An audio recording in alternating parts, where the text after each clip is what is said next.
wa tadhkira wa nafa intifa wa rifada wa istifadah wa salat masuki bi kitabillahi wa sunnati rasulillah sallallahu alaihi wasallam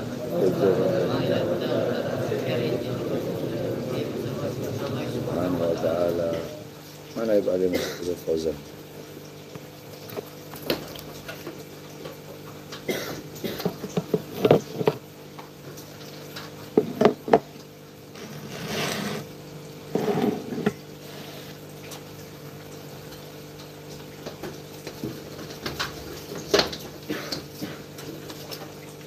Suara apa begitu? Tikus. Tapi ente di kamar enak kan? Nggak panas kan? Iya, kemarin panas. Baru dibeli kipasnya.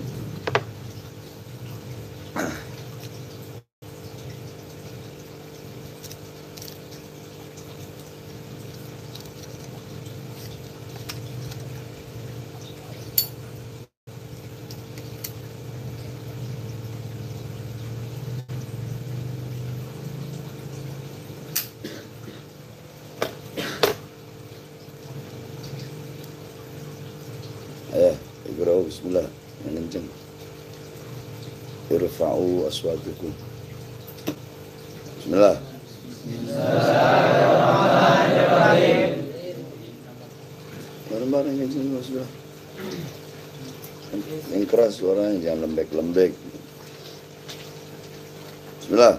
Bismillahirrahmanirrahim. Innamal a'malu binniyat. Segala perbuatan tergantung keadaannya. Bismillahirrahmanirrahim. Niatul mukmin khairun min amalihi. Niat seorang mukmin lebih baik daripada amalnya. Bismillahirrahmanirrahim. Al-haya'u minal iman.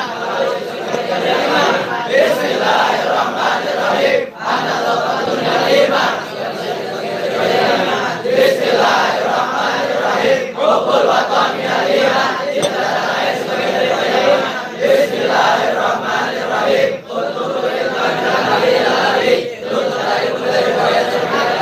Bismillahirrahmanirrahim. Bismillahirrahmanirrahim. At-tahuru syarrul iman. Bismillahirrahmanirrahim. Kullu ma'rufin sadaqah. Bismillahirrahmanirrahim. As-salatu imaduddin. Bismillahirrahmanirrahim. Al-dinu yusrun. Bismillahirrahmanirrahim. Ad-du'a'u ibadah. Bismillahirrahmanirrahim. Ittaqillah subhanallah. Bismillahirrahmanirrahim. Adalu ala khairi fa'ili.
Berapa semua?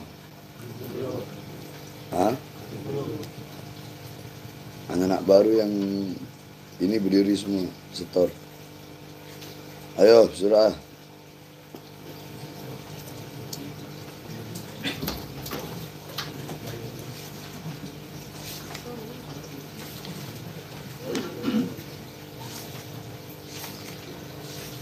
Bareng-bareng semua.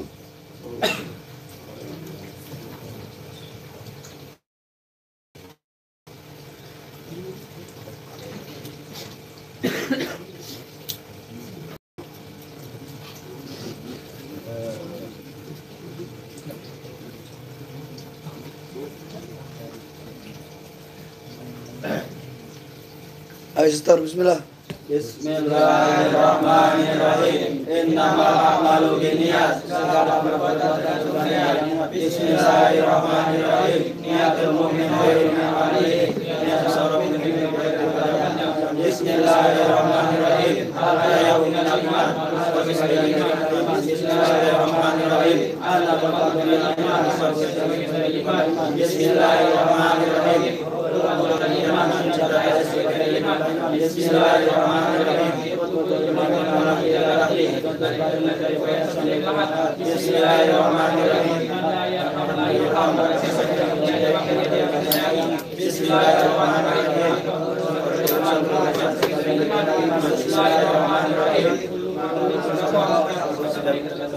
Bismillahirrahmanirrahim. Bismillahirrahmanirrahim. Ad-dinu yusrun, agama itu mudah. Bismillahirrahmanirrahim. Bismillahirrahmanirrahim.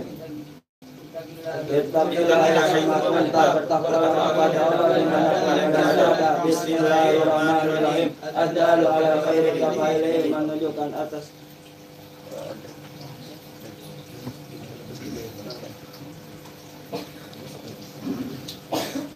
Barang siapa yang menunjukkan kepada kebaikan, maka ia mendapatkan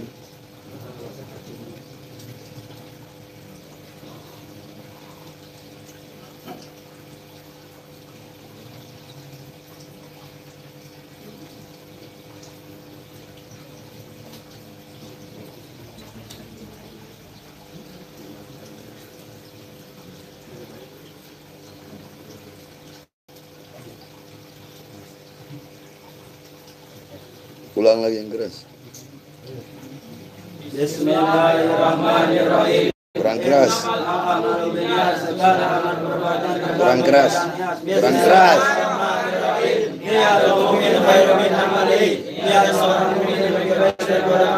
Bismillahirrahmanirrahim. Al-haya'u minal iman. Harus sebagian dari iman. Bismillahirrahmanirrahim. Al-nafaqatu minal iman. Kebersihan sebagian dari iman. Bismillahirrahmanirrahim. Sempurna iman, cinta tanah air sebagai keringat. Bismillahirrahmanirrahim. Utlubul iman namadi laladi. Tuntunlah ilmu dari buah yang sampai kebenaran. Bismillahirrahmanirrahim. Bismillahirrahmanirrahim. Atau rusatul iman. Bismillahirrahmanirrahim. Kulul ma'rufin sadaqah. Bismillahirrahmanirrahim. As-salatu imaduddin. Salat adalah iman agama. Bismillahirrahmanirrahim. Ad-din yusul. Agama itu mudah. Bismillahirrahmanirrahim. Ad-doa wa ibadah. Doa adalah ibadah. Bismillahirrahmanirrahim. Ittaqillah ya kunta. Bismillahirrahmanirrahim. Ad-dalu ala khairi qawaidi. Siapa yang akan mendapatkan pahala sepertinya. Bismillahirrahmanirrahim. Mantasab barang siapa yang menyukai suatu kaum maka diharamkan kaum tersebut. Bismillahirrahmanirrahim. Miftahul jannah salat, kuncinya surga adalah salat. Bismillahirrahmanirrahim. Doa usilahul mu'min, doa adalah senjata orang mukmin. Berapa itu orang apa? Hah? 30? Baru 20? Nanti murokibnya itu ini lagi tuh ya. Udah dulu.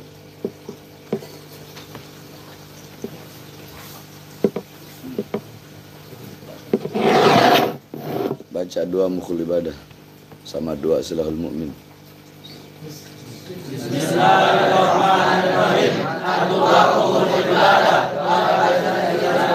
Bismillahirrahmanirrahim.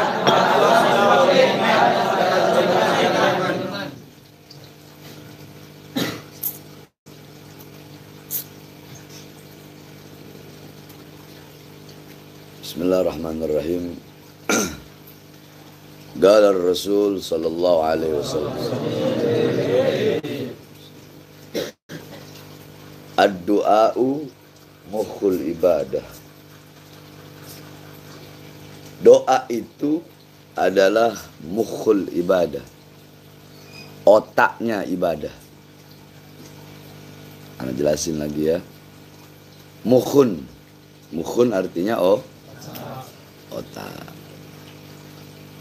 Otak yakni bermakna mukhul ibadah yakni bermakna ra'sul ibadah. Secara syariat ra'sul jawarih, kepala dari seluruh anggota tubuh itu adalah otak.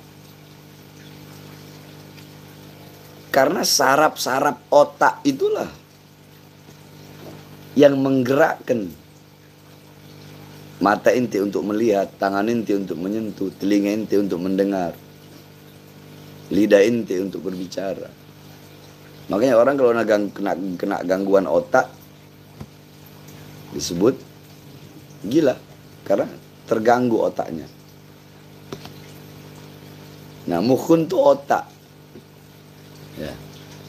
Nah, otak makanya kadang kan sering kenapa kok dibilang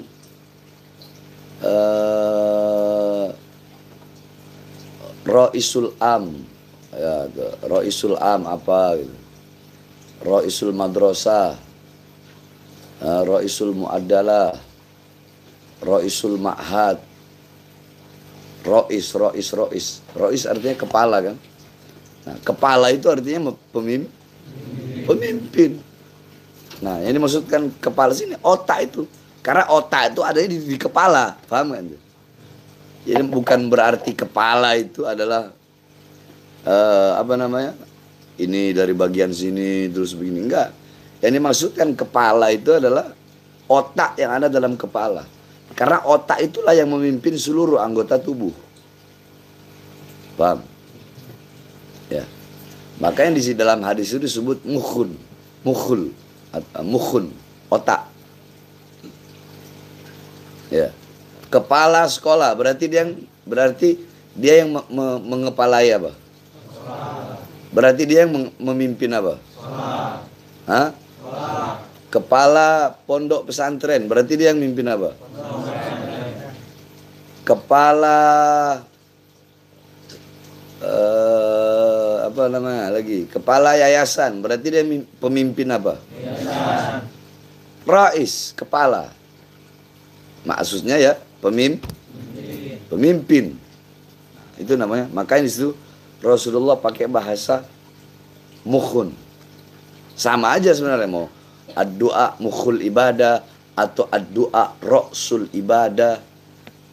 Ya sama seperti as-sholatu ra'sul ibadah. Kalau di sholat Rasulullah pakai ras, kepala. Sholat adalah kepalanya ibadah. As-sholat ya doa. As-sholat bermakna doa. Sama nggak? As-sholatu ra'sul ibadah. Sholat itu adalah kepalanya ibadah. Ad-du'a mukhul ibadah. Doa itu adalah otaknya ibadah. Sama nggak? Yakni otaknya ibadah, kepalanya ibadah, atau bisa diartikan lubab. Apa itu lubab? Lubab itu intisari. Paham ya? Makanya ada para ulama itu berbeda pendapat. Nah, otak itu tempatnya akal. Otak tempatnya akal, ya. Tempatnya akal. Ya. Makanya dikatakan apa namanya? Kayak hati. Summiyal qalbu bil qalbi litaqallubihi. Hati itu dinamakan kolbu. Kenapa? Litaqallubihi, karena sering berubah-ubah. Hati kan kadang perasaan nggak mungkin dia senang terus. Kadang perasaan senang, kadang susah. Kadang gembira, kadang menderita. Kadang puas, kadang enggak. Itu perasaan hati. Nah, karena perasaan yang berubah-ubah, taqallub. Nah, makanya hati dinamakan kol. Nah, di dalamnya kolbun itu ada lagi namanya fuad. Apa itu fuad? Summiyal fuad bil fuadi li'annahu al-fuadin. Nah, begitu. Fuad itu atau hati yang dalam itu, hati yang paling dalam dinamakan hati, dinamakan fuad. Kenapa? Li'annahu al-fuadin. Karena di dalam hati itu terdapat 1000 lembah. 1000 lembah. Ya, ada lembah senang, ada lembah kesenangan, ada lembah kesusahan, ada lembah kegembiraan, ada lembah penderitaan. Ya, ada lembah yang bisa menyebabkan tersenyum, tertawa, ada lembah yang bisa menyebabkan menangis. Ya, ada lembah kegelisahan, ada lembah kerisauan, ada lembah ketenangan, ada lembah kesepian. Jadi galab, fuad itu sama, cuma bedanya kalau fuad itu lubabul galab, intisarinya hati. Paham tum? Nah, mukh, otak, berarti kepalanya ibadah. Loh, kok bisa? Doa itu menjadi kepala ibadah. Nah, sekarang anda tanya ke ente orang. Ibadah apapun yang ente orang lakukan. Ente sebelum sholat dulu. Wudu, sebelum wudu doa enggak? Doa enggak? Mengusap wajah, ada doanya enggak? Doa. Mengusap kedua tangan. Mengusap sebagian rambut atau kulit kepala. Ada doanya. Telinga, ada doanya. Mengusap leher, ada doanya. Mengusap kaki, ada doanya. Selesai wudu, ada doanya. Masuk masjid, ada doanya? Duduk. Hah?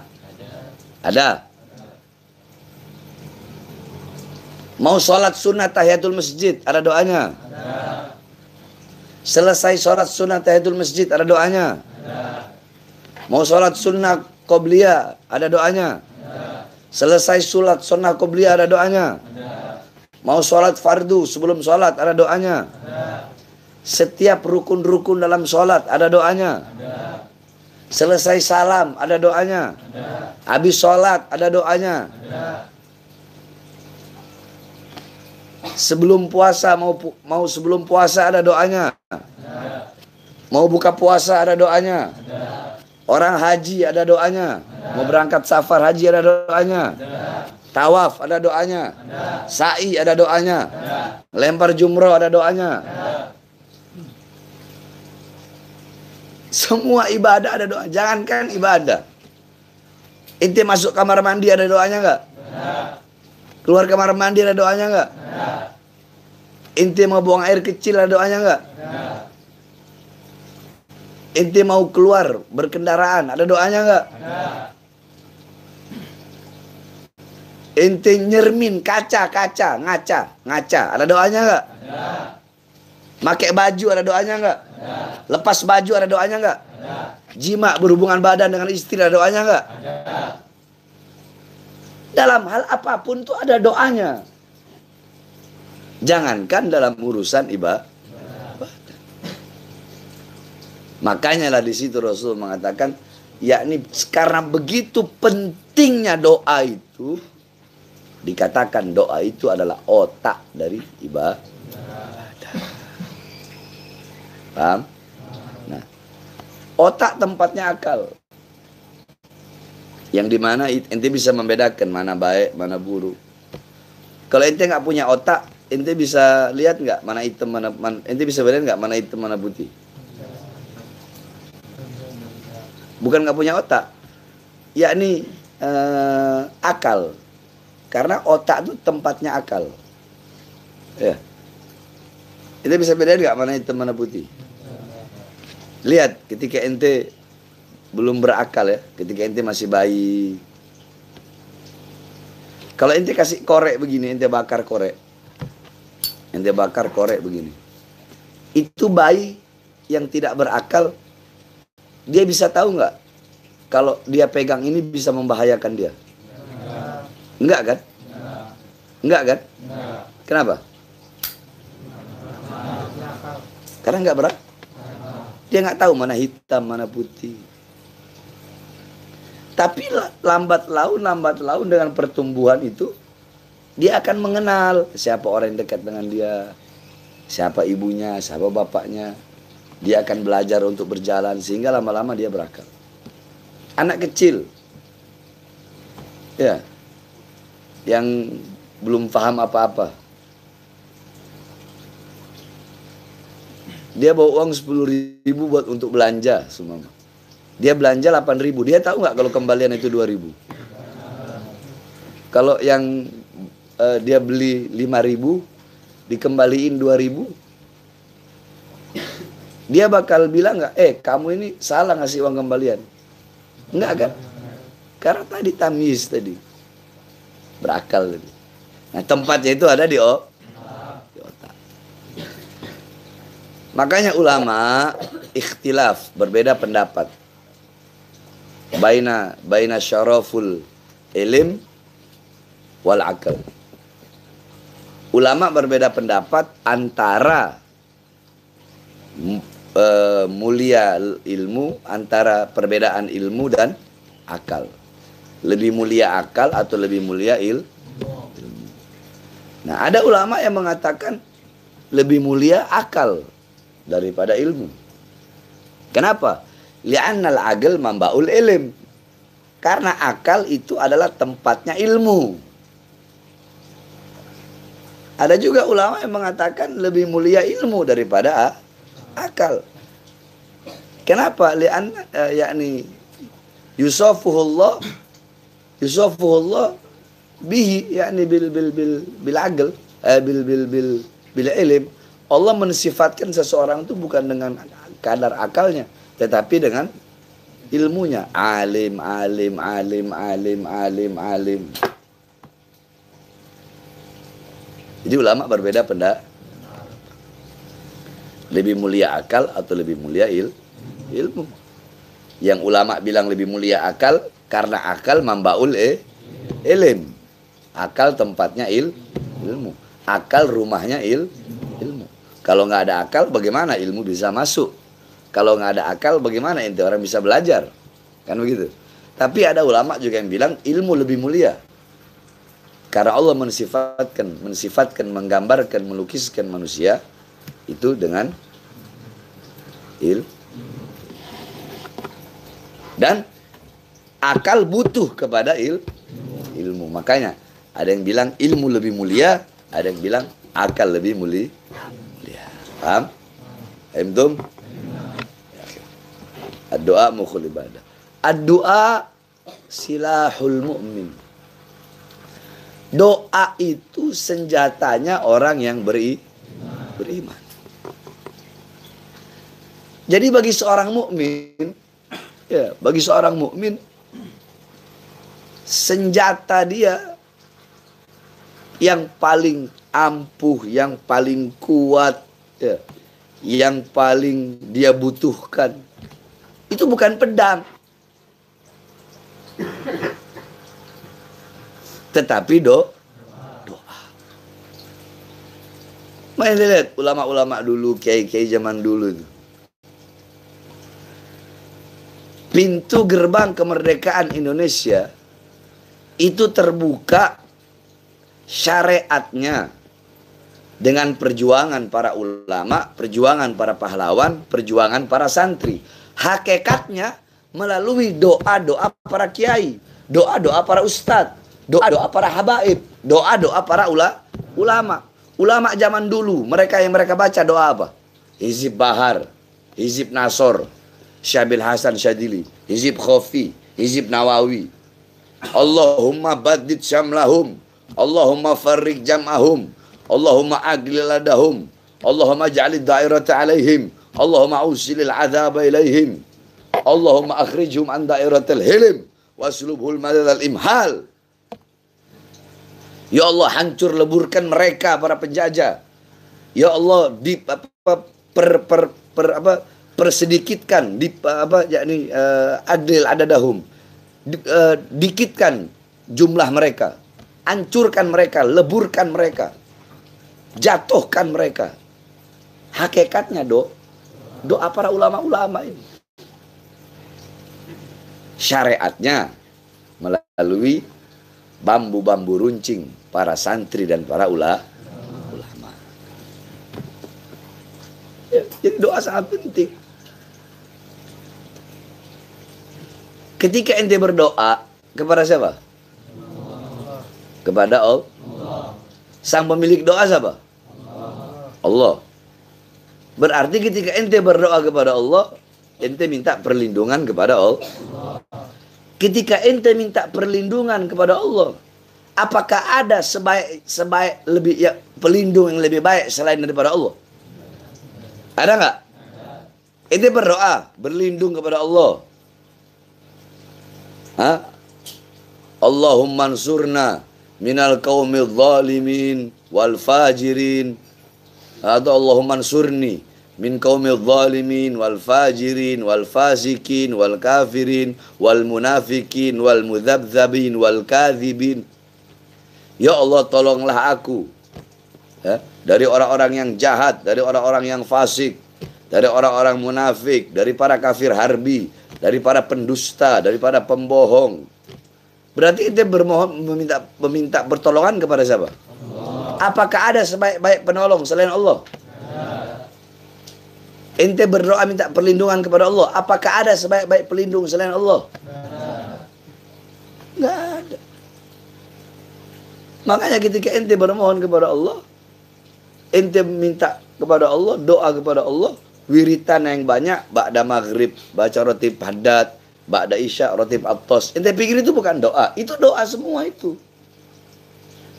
Aurat, ahzab, Itu doa semua yang kita baca. Rotib haddad ba'da maghrib, ba'da isya rotib al-abtos, sebelum subuh doa fajar, ba'da subuh wirdul latif Imam Haddad, sebelum duhur futuhatul arsyiyah, ba'da duhur wirid sakron, hizib nawawi, hizib khofi. Itu semuanya doa. Cuma kan karena ada yang tahu arti, ada yang nggak tahu arti. Kalau yang tahu artinya mereka bakal tahu. Sumama Allahumma adfa bala minas sama'i wal ard. Ya Allah, kami ya Allah, tahanlah bala musibah yang datang dari langit atau dari bumi. Ente perhatikan, kalau setiap doa ada kata-kata bala, itu pasti ulama ketika lagi doa begini, tiba-tiba mereka begini. Ya kan? Sering lihat nggak? Minal bala ya, dari segala bala. Maksudnya, kenapa mereka begini? Itu untuk isyarat, untuk menolak bala itu. Minal bala ya. Jadi ketika tangan mereka lagi begini, minal bala ya. Allahumma ansurna minal bala ya. Atau Allahumma adfa' lana minal bala ya. Tangan mereka pasti begini. Doa itu luar biasa. Sebelum asar, ente orang baca Wirdul Kabir, Wirdul Shagir, Syekh Bakar bin Salim. Ba'da asar, Zibah Rizib Nasor, Syekh Hasan Syadili. Itu semua isinya doa. Contoh, ente orang kan baca Zibahar. Allahumma sakhir lana hadzal bahra kama sakhartal bahra limu wa sakhartan nara li ibra wa sakhartar riha wal jibala wal hadida lida wa sakhartal jinna wasyayatin wa sakhartar riha wal jinna wasyayatin li sulai. Allahumma sakhir lana hadzal bahra. Ya Allah, tundukkanlah Allahumma sakhir lana, tundukkanlah untuk kami lautan ini. Kama sakhartal bahra li Musa, sebagaimana engkau telah menundukkan lautan untuk Musa. Wa sakhartan nara li Ibrahim, dan sebagaimana engkau telah menundukkan api kepada Nabi Ibrahim. Wa sakhartal jibala wal hadida li Daud, dan sebagaimana engkau telah menundukkan gunung dan besi kepada Nabi Daud. Wa sakhartar riha wal jinna wasyayatin li Sulaiman, dan sebagaimana engkau telah menundukkan angin, jin dan syaitan kepada Nabi Sulaiman. Doa bukan itu? Cuma karena nggak tahu artinya, jadi kadang itu doa makan Allahumma barik lana fima razaqtana wa qina. Banyak orang tahu tapi mereka nggak paham artinya apa. Ya mereka tahu itu doa, cuma artinya kadang mereka nggak tahu. Mau makan kita masih minta doa sama Allah untuk dijauhkan dari api neraka. Coba ente bayangkan. Ngapain harus, kalau ente berpikir kan, ngapain kita mau doa? Apa sangkutannya makan sama api neraka? Iya kan begitu. Tapi Allahumma barik lana fima razaqtana wa qina adzaban. Ya Allah, berkahilah kami atas apa yang telah engkau anugerahkan rezeki kepada kami, wa qina adzabannar, dan jauhkanlah kami dari api neraka. Mau makan aja kita masih minta doa agar dijauhkan dari api neraka. Ente habis sholat itu wajib nggak? Ente dalam keadaan suci nggak? Suci kan? Tapi habis sholat kalimat apa yang pertama kali disebut? Kalimat apa? Astaghfirullahaladzim liwali walidayya wa ashabil hugil wajibati alayya wa li jami'il muslimina wal mu'minina.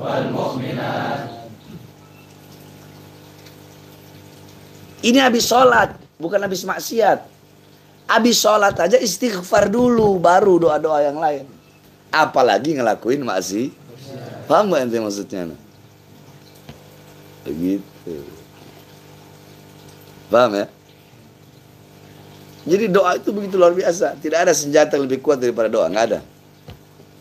Ada orang mau mencelakai ente. Ya. Ada orang mau mencelakai ente nih. Ente dibacok. udah hampir mau putus, sudah mau mati, tapi ente doa, ya Allah, tetap hidupkanlah aku ya Allah. Ya Allah tolong aku pengen hidup, dosaku masih banyak ya Allah. Amalku sedikit. Allah terima, nggak bakal mati ente. Walaupun tubuh ente udah tercincang-cincang, terbelah-belah, walaupun udah kepisah dua, nggak bakal mati. Nggak ada yang mustahil bagi Allah. Ada yang mustahil bagi Allah?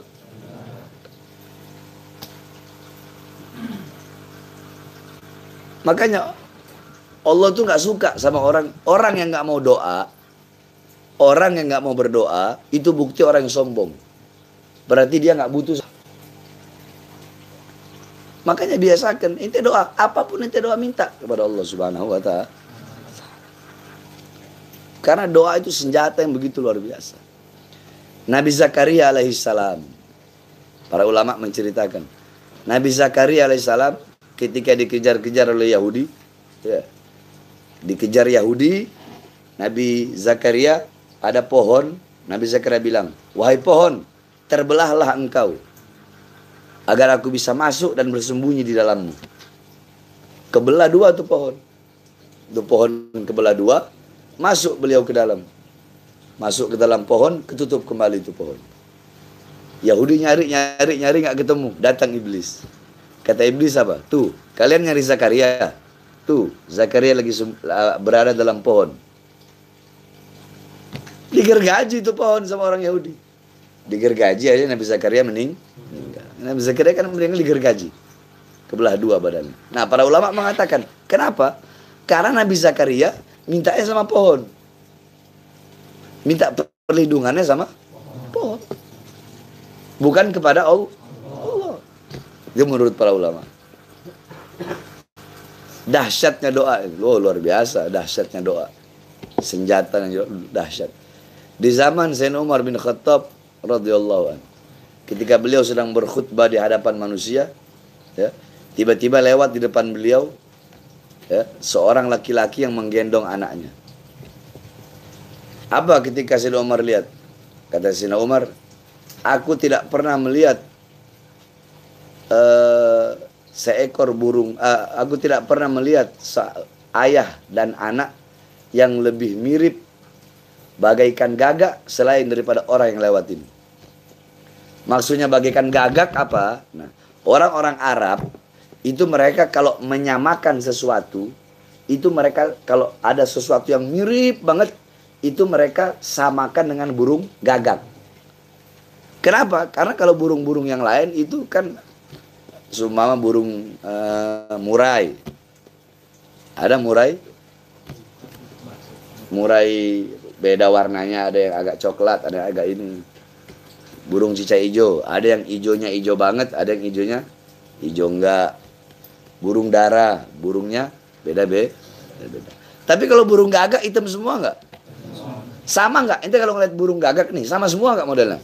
Sama. Burung kenari beda-beda warnanya. Ada burung kenari bond, ada blue. Makanya orang Arab itu, paham? Kalau mengumpamakan sesuatu yang mirip, itu pakai perumpamaan burung gagak. Jadi Sayyidina Umar bilang, aku tidak pernah melihat kesamaan antara anak, kemiripan wajah anak dan ayah yang sama seperti burung gagak, seperti kemiripan ayah dan anak ini. Nah, tiba-tiba ini ayah ketika dengar Sayyidina Umar ngomong gitu, ini ayah langsung ngomong. Apa kata ini ayah? Wahai khalifah, ini anak adalah anak yang lahir dari kematian. Anak yang lahir dari kematian. Sayyidina Umar penasaran.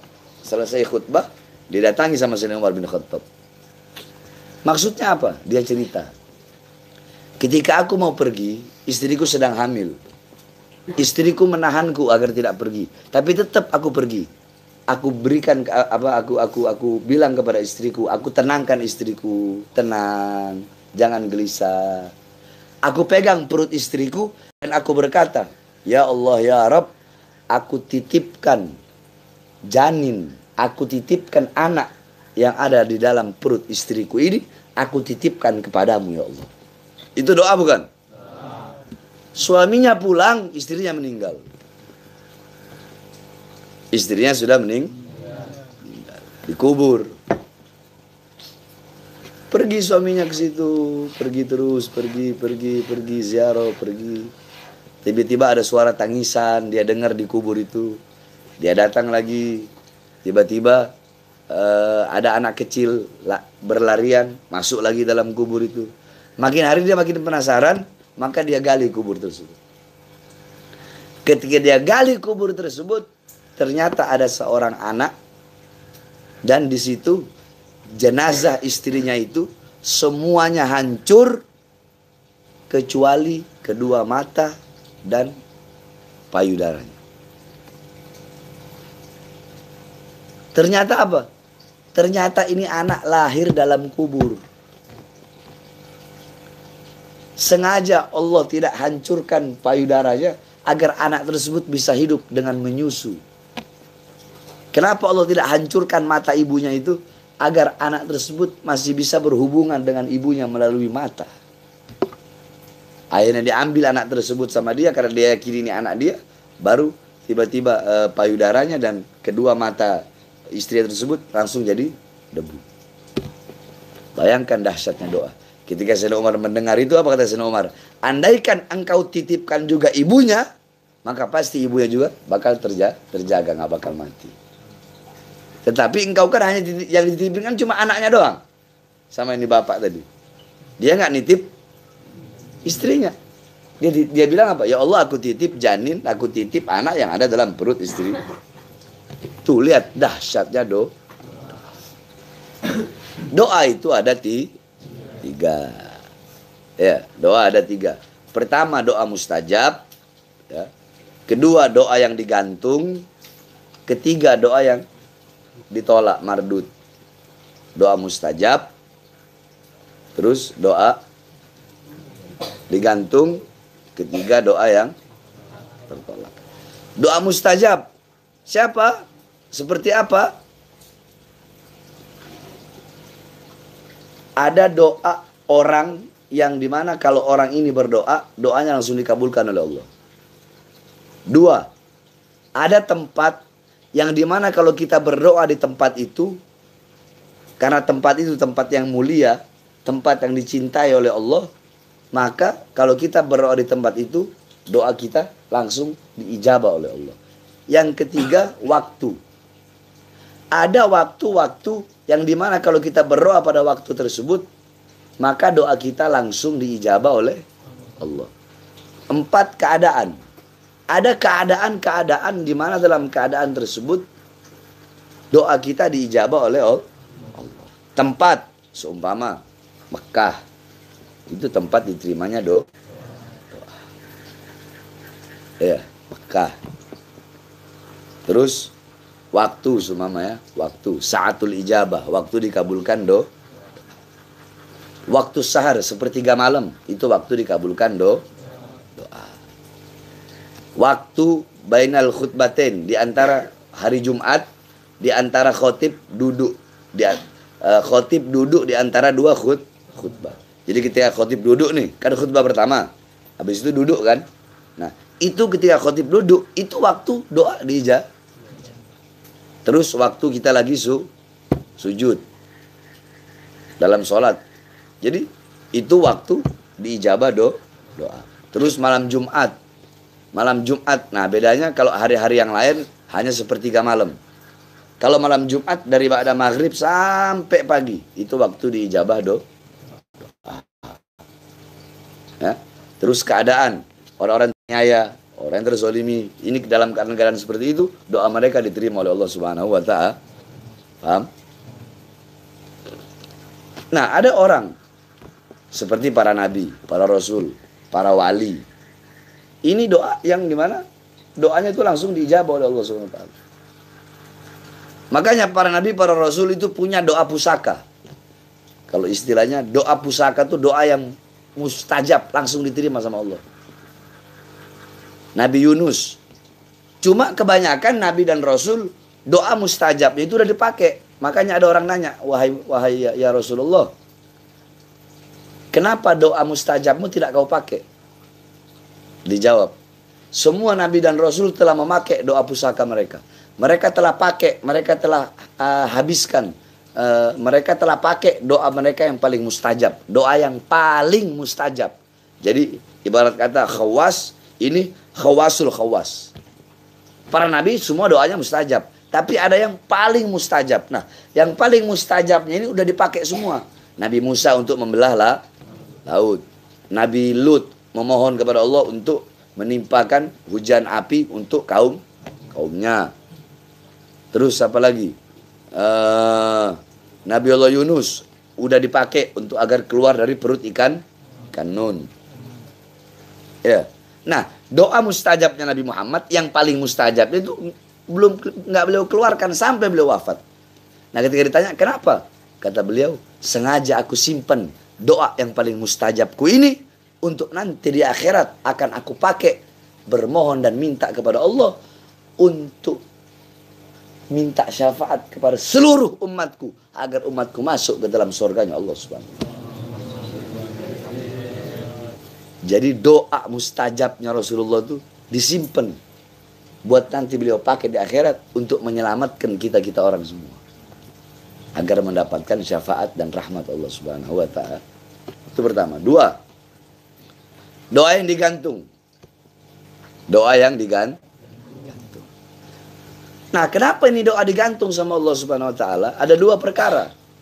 Satu, Allah itu suka kepada orang yang berdoa, meminta kepadanya, mengemis kepadanya.